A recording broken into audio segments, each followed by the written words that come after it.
내 기쁨 되시고 영광 소망이 되시는 주님을 찬송합니다. 하나님, 부족한 종의 입술을 주장하셔서 생명의 말씀을 전하는 도구로만 사용하시고 은혜가 충만한 새로운 힘과 용기를 얻는 복된 시간 되게 하여 주시옵소서.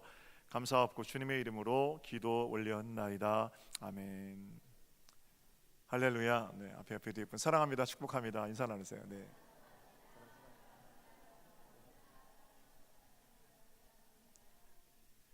옆에 팬을 끄셔도 될 것 같아요. 소리가 나는 분들은. 사순절 연속 설교 세상을 바꾼 24시간, 오늘은 세 번째 시간입니다. 2주 전에 우리는 목요일 저녁 최후의 만찬에 대해 설교를 나눴죠.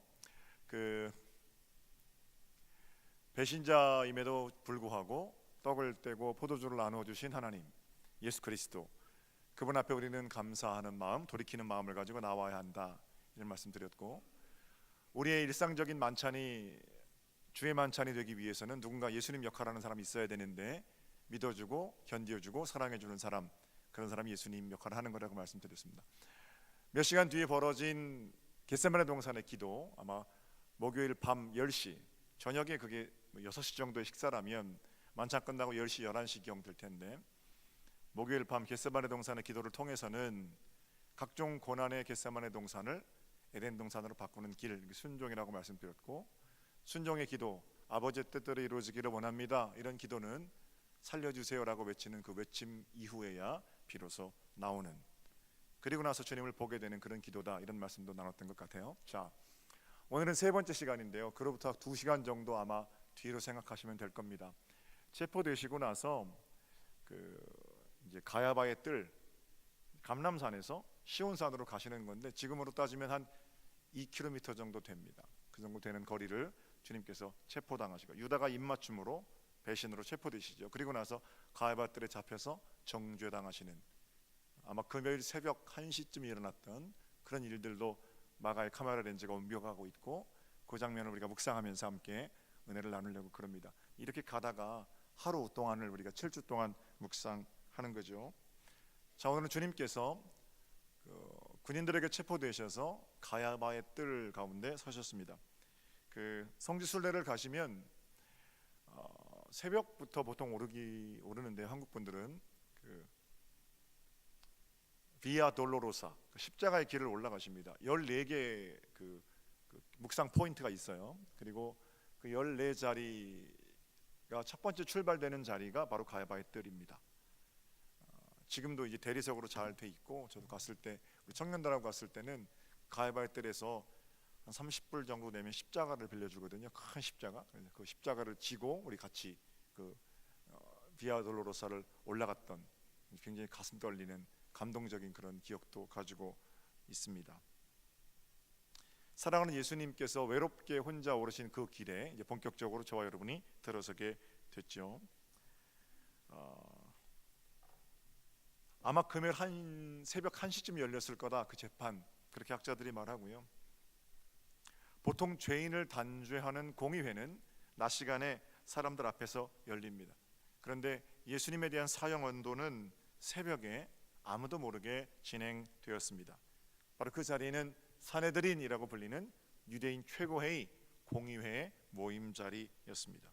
산헤드린은 70명의 유대인으로 구성된 이스라엘의 최고 어떤 중요한 일들을 결정하는 종교 권력 기구입니다. 정치적인 것은 로마 총독에서 결정하지만 종교적인 일들은 전부 산헤드린에서 결정합니다. 산헤드린은 유다의 고소로 인해서 체포되어 온 예수에 대한 재판을 이제 가야바의 뜰에서 시행하려고 하는 겁니다. 그런데 예수를 정죄하고 그에게 사형을 언도하려고 생각하는데 문제가 생겼지요. 죄가 있어야죠. 유대인의 법에 의하면 한 사람이 기소되기 위해서는 두세 사람의 증언과 증거가 일치해야만 그들은 유대인의 법으로 기소할 수 있었습니다. 그런데 예수에 대한 증언 일치하지 않고 예수가 죄를 저질렀다는 증거가 없는 겁니다. 바리새인과 서기관들은 여전히 예수는 눈에 가시예요. 없어졌으면 좋겠는데 예수를 없애려고 하다 보니까 뭔가 좀 죄를 물어야 되잖아요. 그런데 예수님이 죄가 있으셔야 죄를 묻지요. 그래서 그들이 한 방법은 거짓 증인을 세우는 겁니다. 57절과 58절을 보세요. 어떤 사람이 일어나 예수를 쳐서 거짓 증언하여 이르되 우리가 그의 말을 들으니 손으로 지은 이 성전을 네가 헐고 손으로 짓지 아니한 성전을 사흘 동안에 지으리라 하더라. 너 그렇게 말했지? 뭐 이렇게 이제 거짓 증인을 내세워서 얘기하는 겁니다.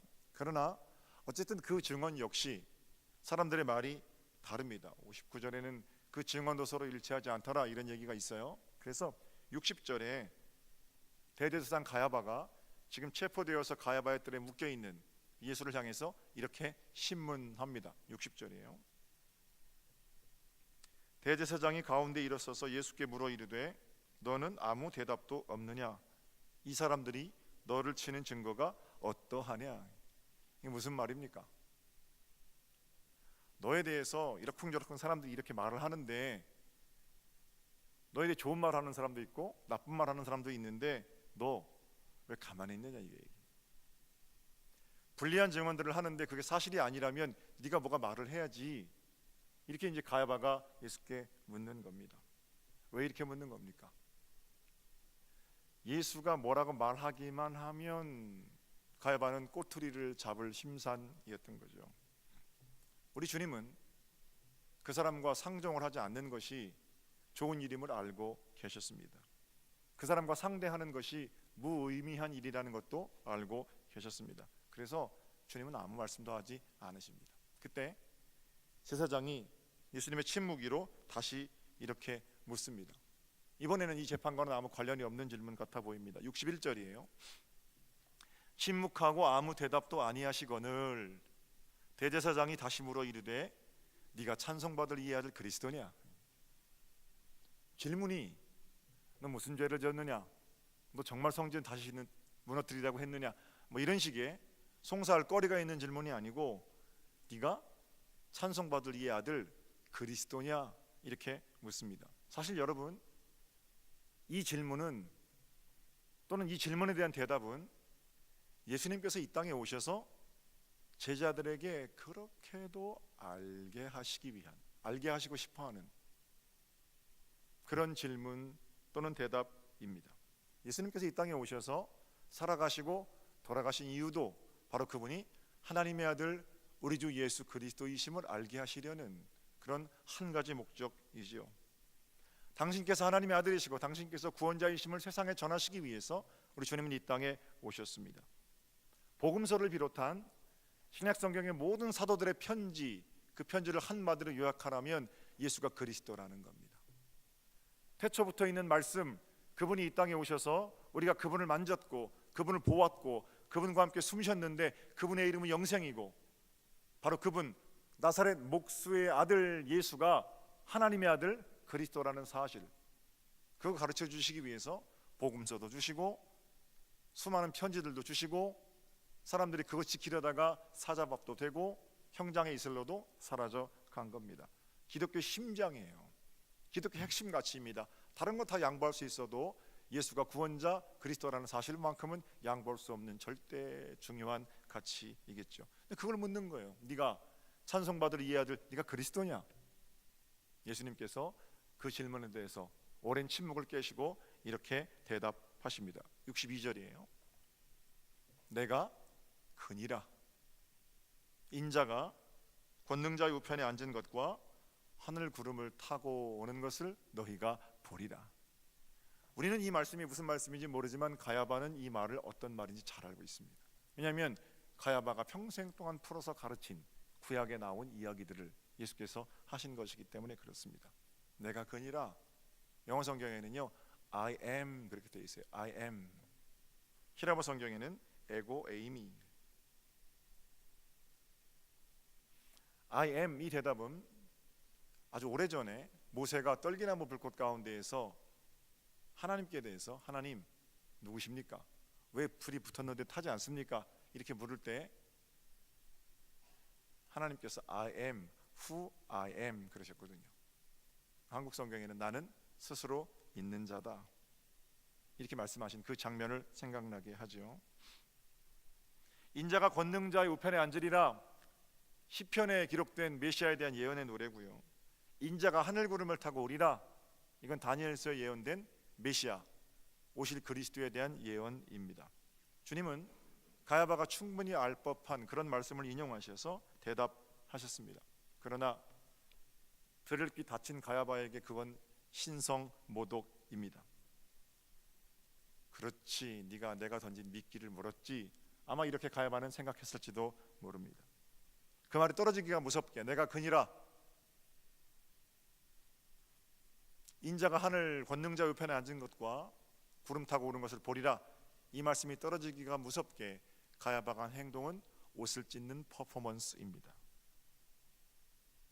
사람들이 보란 듯이 옷을 찢고 말하기를, 봐라, 여기 묶여있는 이 나사렛 출신 천한 예수가 자기를 하나님이라고 한다. 증인이 뭐가 필요 있느냐, 이 얘기예요. 증인을 세워야, 증거가 있어야 송사할 수 있음에도 불구하고 증인과 증거가 맞지 않으니까 자기 옷을 찢으면서 발악을 하는 거죠. 못된 선동질입니다. 이 사람이 하나님을 모독하는데 가만히 둘 거냐? 하나님의 이름을 들먹거리면서 하나님의 아들이신 예수 그리스도를 정죄하고 있는 불성사나운 장면입니다. 그 말을 듣고 사람들이 어떻게 반응했느냐? 64절을 보세요. 중간부터 이렇게 기록되어 있습니다. 사람들의 반응입니다. 그들이 다 예수를 사형에 해당한 자로 정죄하고, 어떤 사람은 침을 뱉으며 그의 얼굴을 가리고 주먹으로 치고 이르되 선지자 노릇을 하라 하고, 하인들은 손바닥으로 치니라. 예수님 사형 언도를 받으시는, 정죄당하시는 그 장면이 읽기 참 어려울 정도로 너무 가슴 아프고 너무 화가 나는 장면입니다. 여러분, 이 대목에서 반드시 짚고 넘어가야 하는 것 있습니다. 거기 모인 사람들이 누구냐 하는 겁니다. 예수를 전혀 모르는 사람이라든지, 예수님을 처음부터 죽이려고 했던 아주 못된 짓을 일삼는 악의 무리라든지 그런 사람들 아니죠. 가장 잘 믿는다는 사람들이고, 가장 많이 말씀을 본다는 사람들, 가장 많이 배웠다는 사람들, 가장 존경받는 뽑힌 지도자들 70명입니다. 그런데 그 불의한 재판의 자리에서 단 한 사람도 이 재판이 잘못되었습니다 라고 말하는 자가 없었습니다. 왜 그랬을까요? 왜 그들은 하나님의 이름을 들먹거리면서 하나님을 단죄하는 그런 자리에서 침묵하고 결국에 예수를 십자가에 내어주는 그런 판결을 할 수밖에 없었을까요? 아담 해밀턴 목사는, 제가 책 처음에 소개해드렸죠. 그 책에서 이 대목에서 이렇게 말합니다. 그들은 그들이 가진 두려움 때문에 그런 판결을 했다. 의미 있는 발견입니다. 그들은 두려웠다는 거예요. 그럼 뭐가 두려웠습니까? 예수님이 두려웠습니다. 출생신문도 변변치 못한 나사렛 목수의 아들, 자기들의 어떤 출신 성분과는 비교도 안 되는, 게다가 제대로 정규 교육도 받지 못한 그 예수가 입을 열 때마다 사람들이 변한단 말입니다. 예수가 말할 때마다 그 예수의 말은 권세 있는 새 교훈으로 사람들의 가슴 속에 박히게 되고 사람들의 삶을 변화시키는 구체적인 능력이 되는 거예요. 자기들은 열심히 쥐고 짜내서 하늘에 대해서 간신히 그저 몇 마디 하는데, 예수의 말은 하늘에 대해서 말하는 게 아니라 하늘이 직접 내려와서 말씀하시는 것 같은 그런 권세를 가지고 있는 그런 예수가 두려웠습니다. 예수는 사람들을 고치기도 했고요, 때로는 기적을 행하기도 했습니다. 별게 있겠느냐고 시큰둥하고 한쪽으로 개켜놓긴 했지만 정작 예수 앞에서 그들은 자신의 초라함을 견딜 수가 없었던 겁니다. 진짜 예수 앞에서 자신들은 흉내내기밖에 못하는 그런 사람들임을 깨닫게 된 거죠. 문제는 그냥 그러다가 말면 좋겠는데 몇몇 자칭 메시아라는 슈퍼스타들이 등장해서 인기를 얻고 상을 하던 것처럼 예수도 곧 그러려니 했는데 예수에 대한 아름다운 이야기들이 끝이 없고 사람들은 전부 그리로 몰려갑니다. 사람들이 몰려가는 일은 자신들의 존재 기반에 대한 위협입니다. 사실 그 사람들은 이스라엘 백성들을 볼모로 잡고 로마와 협상하는 자였고, 로마를 볼모로 잡고 이스라엘과 협상하는 그런 사람들이었거든요. 예수가 전면에 나서면 자기들이 가지고 있는 기득권, 백성에 대한 기득권이 사라지는 겁니다. 그게 두려웠던 거죠. 예수는 이미 그저 불편한 존재를 넘어서서 그들의 기득권을 위협하는 존재가 되어 있었습니다. 자, 이쯤 되면 사내들은 입장에서는 선택을 해야 합니다. 권세 있는 세계온 예수의 말씀 앞에 항복하고 엎드리든지, 아니면 그 말씀을 제거하고 그들의 기득권이 가져다주는 평화를 계속해서 누리든지, 둘 중에 하나입니다. 그런데 그들은 두 번째 길을 택합니다. 가룟 유다를 회유해서 예수를 고소하게 하고 밤중에 그 예수를 잡아옵니다. 물론 그 전에 매우 그럴듯한 소문을 성 안에 퍼뜨리기도 했습니다. 예수에 대한 이상한 소문들을 만들었고, 예수께서 은혜로 하신 말씀들을 뒤집어서 허풍쟁이로 또는 사람들을 미혹하는 거짓말쟁이로 예수를 만들어 버렸습니다. 사람들은 알지요. 아무리 그런 말을 해도 사람들이 예수를 떠나지 않았습니다. 그러자 이번에는 로마까지 들먹거리면서 사람들과 예수 사이를 떼어놓으려고 하는 겁니다. 온 세상이 예수를 따르는데 만약에 예수 중심으로 너희들이 다 모이면, 백성들에게 말하는 거예요. 그 사람들이 얼마나 이 거짓말이 간교한지 한번 들어보세요. 온 세상이 지금 저 예수를 따르는데 나도 예수를 좋아한다. 거짓말이에요. 좋아하지 않아요. 그렇게 말하면서 온 세상이 예수를 따르고 나도 예수를 좋아하는데 만약에 너희들이 전부 예수를 따르면 우리 때문에, 너희가 잠잠하고 우리가 가운데 있어서 로마가 우리를 괴롭히지 않는 건데, 예수를 따르면 그의 행적으로 봐서 분명히 로마가 너희를 괴롭힐 거야. 이렇게 말해요. 그리고 나서 아주 이상한 말을 하죠. 예수 한 사람이 죽어서 너희가 평화를 누리는 거, 그게 맞는 길이야. 명분까지 찾는 겁니다. 아주 그럴듯한 얘기입니다. 나쁜 사람들의 특징이 이런 거예요. 잘 생각해 보세요, 여러분. 한 사람이 죽어서 모두가 사는 게 낫다. 굉장히 그럴듯한 말 아닙니까? 그런데 이 말이 누구 입에서 나오느냐에 따라서 이 말은 진리가 되기도 하고 마귀의 계략이 되기도 하는 겁니다. 만약에 내가 십자가 길을 가면서 여러분 평안하십시오, 한 사람이 죽어서 여러분 모두가 사는 게 낫습니다, 그리고 내가 죽으러 갔다면 그건 진리죠. 예수님 그렇게 하셨으니까요.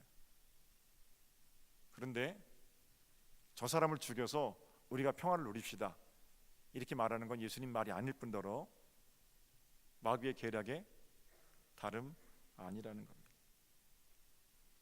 한편 앞서서 그 자리에서 예수를 죽이려고 선동질하는 그런 사람들이 있었고, 동시에 어떤 사람들이 있었냐? 대부분의 사내들인들은 그 자리에서 침묵하고 있었습니다. 침묵으로 방조하는 겁니다. 이런 사람들이 자주 쓰는 말이 있어요. 나는 아무것도 하지 않았다. 아무것도 하지 않았으니까 내가 죄가 아니라는 겁니다. 아니지요. 예수 죽이는 불의한 재판 자리에서 아무것도 하지 않았다? 그냥 괜찮은 게 아니고요. 암묵적 동의, 공범, 함께 죄를 저지르고 있는 겁니다. 자, 이 정도 하고요. 이 대목에서 그럼 우리 삶을 좀 점검해 보겠습니다. 만약에 여러분의 인생에서 지금 가야바의 뜰을 만나고 계시다면, 뭔가 내가 예하고 아니어해야 할 그런 순간을 대하고 계시다면, 여러분은 그런 재판장에서 어떤 역할을 맡으셨습니까? 옷을 찢으면서 예수를 죽여야 한다고 소리치고 선동하는 그런 인간은 아니겠죠. 그러나 여러분, 죄 짓는 자리에서 여러분은 어떤 모습이셨습니까? 이건 아니라고 말해야 하는 상황에서 혹시 침묵하고 계셨던 건 아닙니까? 우리의 침묵이 예수를 십자가에 내어주는 그런 범죄가 된 건 아닙니까? 예할 때 예하고 아니어할 때 아니어해야 하는 것, 그 믿음입니다. 역사를 보면 우리는 잘 그런 거 교훈받을 수 있어요. 애석하게도 인류 역사 속에서 기독교는 수많은 가야바의 뜰에서 예수를 죽였거나 또는 침묵으로 동조했습니다. 안타까운 역사예요. 십자군 전쟁은 십자가를 앞에 놓고 싸우는 전쟁입니다. 영적 전쟁이라고 명분은 걸었지만 전혀 영적 전쟁 아닙니다. 돈 때문에 벌어진 일입니다. 기독교인들이 영토를 차지하려고 6살, 7살 칼만 들 수 있으면 칼을 들고 이교도를 징벌하는 전쟁에 애들까지 다 내보냈습니다. 십자가를 앞세우고 그 마을들을 점령할 때 양민들을 무참하게 학살했습니다. 이교도니까 죽어도 된다. 네가 지금 찌르는 칼은 거룩한 칼이다. 이렇게 그들에게 허위의식을 덧씌웠던 겁니다. 이상한 논리로 사람들을 선동했고요. 믿는 사람들도 그 일에 침묵했습니다. 그런 무시무시한 결정을 누가 내렸어요? 교회가 내렸습니다. 그리고 교회가 시행했습니다. 가야바의 뜰에서 예수를 죽인 수치스러움이 벌어진 겁니다. 유대인을 비롯한 집시 또는 행렬병자, 셀렉션이라는 과정을, 선별이라는 과정을 통해서 600만 명을 죽인 나치는, 여러분 말이 600만 명이지요. 어떻게 600만 명이 죽습니까? 엄청난 거죠. 나치가 유대인들을 죽일 때 그냥 죽이지 않습니다.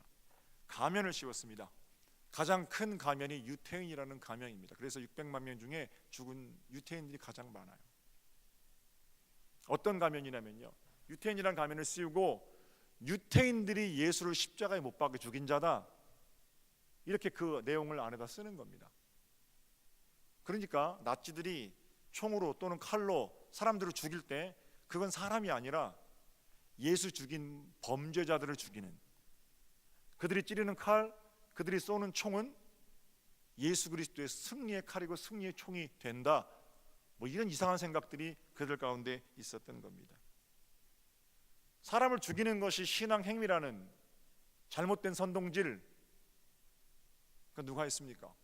그 기독교인들이 한 겁니다. 참혹한 가야바의 뜰에서 기독교는 뭘 했느냐? 디트리 보네퍼 목사를 위시한 몇몇 사람들만 그 일에 저항하다가 안위하다가 죽어갔고요. 모든 독일 교회가 십자가 옆에 줄을 하나씩 그으면 나치 문양이 되죠. 나치 문양 만들어서 교회를 전부 다 히틀러 전당으로 만들어 버렸습니다. 가야바의 뜰에서 기독교가 범했던 수치스러운 일입니다. 유색 인종들을 차별하는 못된 백인들이 아직도 있습니다. 얼마 전에 뉴질랜드에 벌어진 총격 사건도 그런 정신병자의 창란적인 결과예요. 우리나라도 그런 사람들 많습니다. 동남아 사람들 차별하는 못된 한국인들도 참 많습니다. 흑인들 노예로 삼고 짐승처럼 부리면서, 동남아 사람들 월급도 제대로 안 주고 짐승처럼 부리면서 주일에 예배당에서는 거룩한 모습으로 예배하는 그런 꼴불견들도 많아요. 그럼 그렇게 차별하는 사람들의 이면엔 어떤 원리가 작동하고 있느냐? 이런 거예요. 성경을 해석할 때 함, 노아의 아들들 중에서 함은 저주받은 자손인데 함의 조상이 흑인, 함의 후예가 흑인이고, 야벳은 축복받은 자들인데 야벳의 후예가 백인이니까 흑인들은 그렇게 노예로 살았고 백인들은 흑인들을 부리면서 그렇게 살았다. 제가 그런 설교를 들으면 아주 화가 납니다. 도대체 그런 걸 설교라고 하는 사람이 누구고, 그런 걸 기독교 복음으로 가르칠 수 있겠는가? 예수 그것 때문에 돌아가셨는데. 안타까운 건 교회는 1000년이 넘도록 그 사실을 묵인하고 사람이 사람 위에서 억압하고 주인 노릇하는데 동조해 왔다라는 거예요. 우리나라 얘기를 좀 해볼까요? 일본이 우리나라를 지배할 때 이 땅에 들어와 있는 모든 교회들, 감리교, 장로교, 침례교, 순복음 가릴 것 없이 전부 다 신사참배를 그들의 공식적인 입장으로 결의합니다. 반대하자고 결의한 게 아니라요, 모두 천황께 충성을 맹세하자 공식적인 문서로 그렇게 결의해서 내려 보냈다는 겁니다. 교회가 앞서서 그 일을 결의했어요. 가야바의 뜰에서 누군가는 그 일이 괜찮다고 선동질하고 누군가는 침묵했다라는 겁니다. 그러면 인류 역사 속에 수많은 인생의 중요한 가야바의 뜰에서 교회가, 물론 여러분 이건 아니고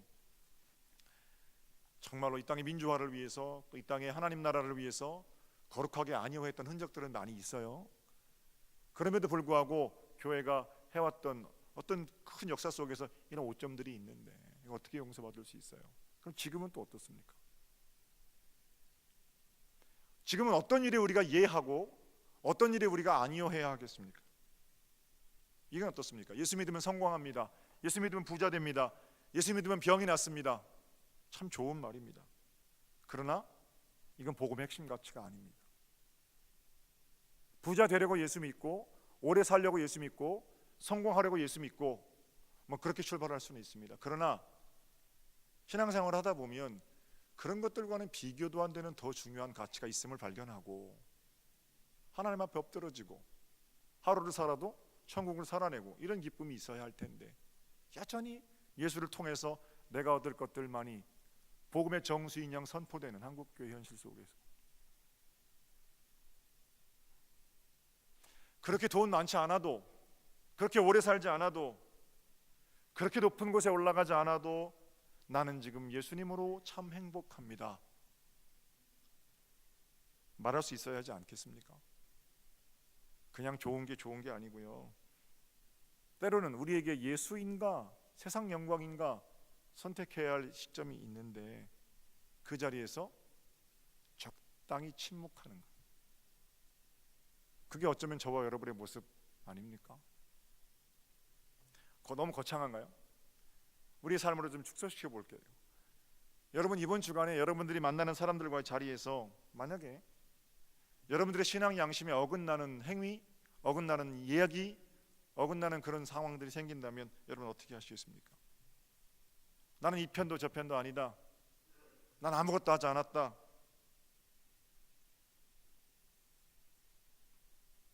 이렇게 하시겠습니까? 이게 아니고요, 물론 겸손하게 말해야 되겠습니다만 이건 아니잖아 해야죠. 그런 사람이 단 한 사람이라도 있을 때 그 공동체가 삽니다. 그날 가야바의 뜰에는 예수 단죄하자가 모인 70명의 사내들인 의회 중에서 단 한 사람도 이건 아니라고 말하는 사람이 없었습니다. 가야바의 뜰에서 침묵하는 1000만 명, 1억 명, 10억 명의 기독교인이 아니라 거기서 진리 되시는 예수 그리스도를 붙들고 말하는 단 한 사람만 있더라도 우리 하나님 세상을 심판하지 않으실 겁니다. 나는 그 한 사람이 제가 되길 원하고요, 그 한 사람이 여러분이 되시기를 소망합니다. 한 가지 재미있는 사실이 있는데 제가 이 얘기 들으려고 여기까지 왔어요. 그 자리에 있었을 것으로 여겨지는 한 사람에 대한 얘기입니다. 니고데모예요. 니고데모는 사내들인 의회 공회 회원입니다. 그만큼 돈도 많은 사람이고 능력도 있는 사람입니다.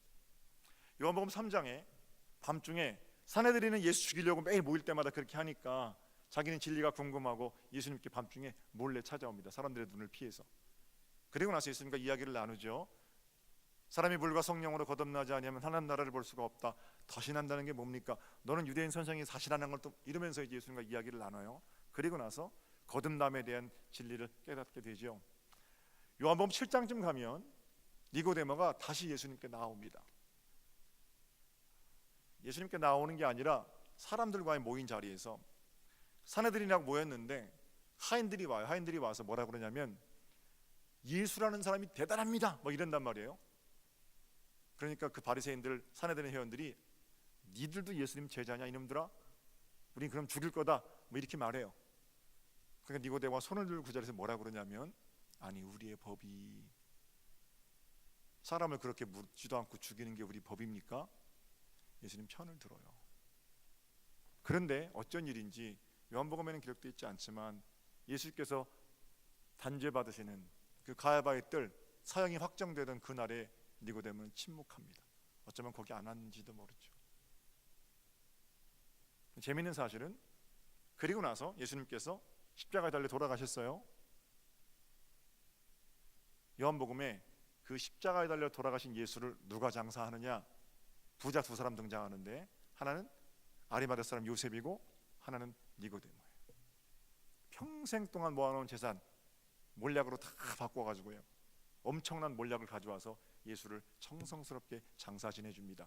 돈을 많이 들였다는 게 능사가 아니고요, 예수가 정치범으로 돌아가신 예수의 장사를 자기가 집행했다는 것은 사내들인보다 그게 더 중요하다라는 거예요.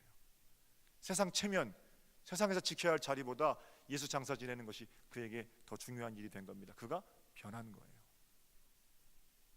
사내들인 예수를 단죄하는 그 자리에서 침묵했던 니고데모가 변하여 새 사람이 된 것. 두려움 때문에 그들이 예수를 십자가에 내주었다면 더 이상 니고데모를 주장하는 건 두려움이 아니고 예수님께로부터 받은 사랑. 그 사랑으로 니고데모는 침묵하지 않을 수 있었습니다.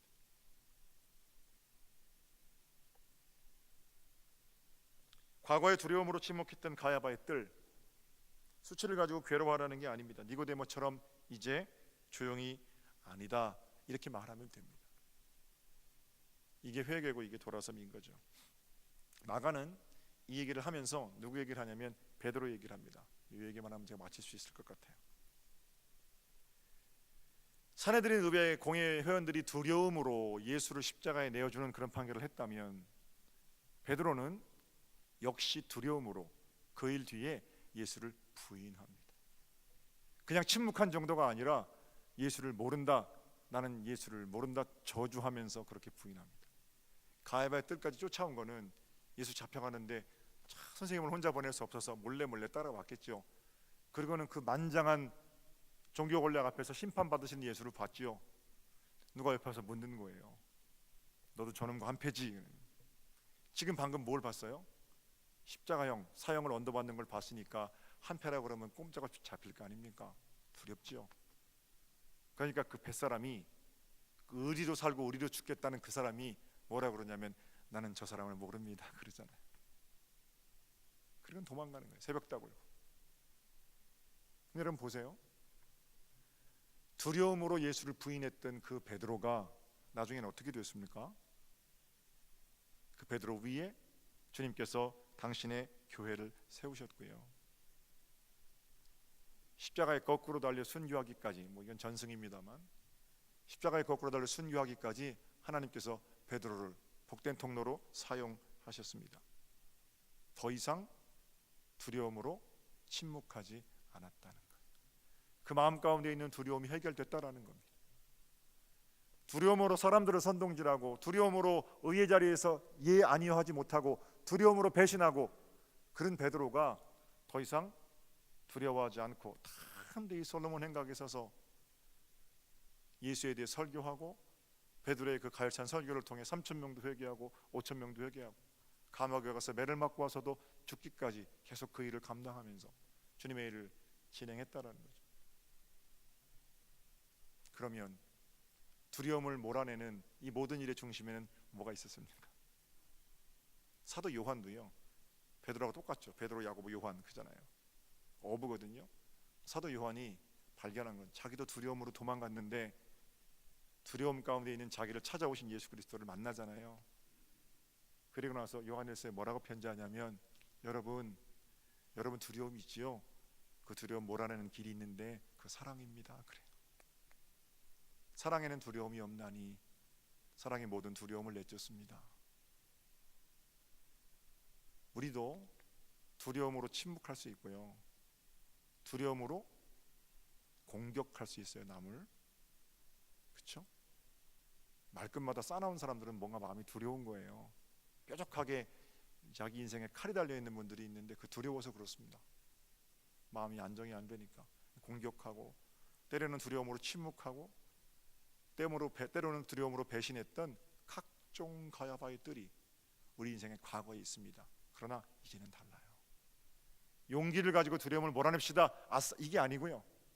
하나님의 사랑이 우리 마음 가운데 부어지면 니고데모가 예수의 시체를 내어달라고 당당하게 요구하고 베드로가 다시 로마로 들어가서 선교하기까지 하나님의 일을 감당하고 사도 요한이 끓는 가마 속에 들어갔다 나와도 마지막까지 그 아름다운 것들을 지켜내는 용기를 가지고 살았던 것처럼 어떻게 해요?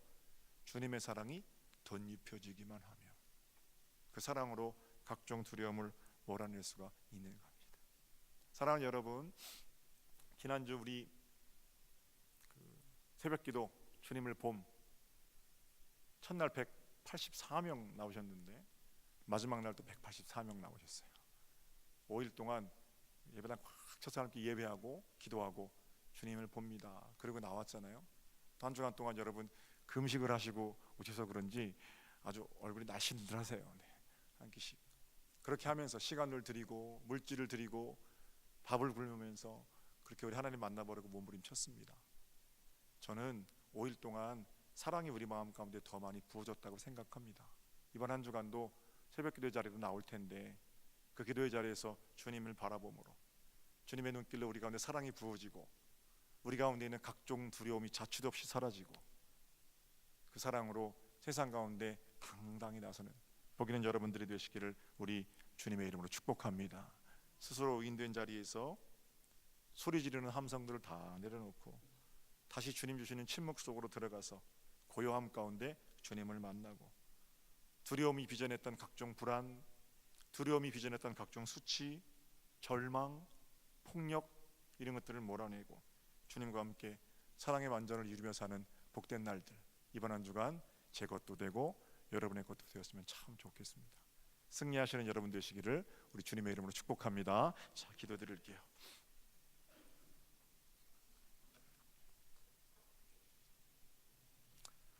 하나님, 우리 인생에 만나는 각종 가야바의 뜰에서 이해할 때 이해하고 아니할 때 아니할 수 있는 용기를 허락하옵소서.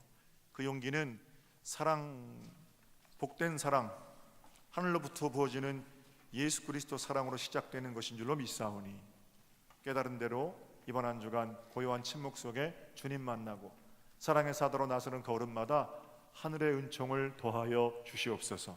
감사하고 주님의 이름으로 기도 올렸나이다. 아멘.